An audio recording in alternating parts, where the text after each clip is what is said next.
Hello, in this video we'll show you how to split pictures for Instagram Canva. First, open your Google Chrome browser and search for Canva. Then click on the first link that appears to go to the Canva website. Once you're on the homepage, click on the custom size option. Here you'll need to enter the width and height of your image. Enter 3 to 40 for both width and height to make sure the units are set to pixels or px.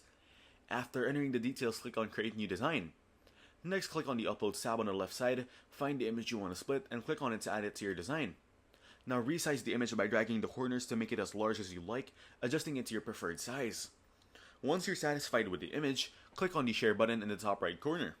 Then click on Download and choose your preferred file format like PNG or JPG.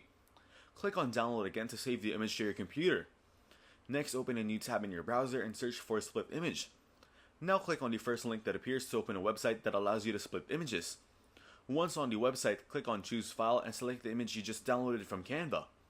Open the file location on your computer, find the image in your Downloads folder, and drag it into the Split Image tool on the website. Now enter the number of blocks you want your image to be split into. You can choose between vertical, horizontal, or both. For horizontal splitting, enter the number of blocks you want, and do the same for vertical if needed. Then click on Download to save the split images. Once the download is complete, click on the Download File option. Now open the folder where the image was saved, and you'll find your image split into several parts. Finally, open each image one by one to see your split images ready for your Instagram post. If you found this tutorial helpful, be sure to give this video a thumbs up and subscribe to our channel for more easy to follow tips and tricks.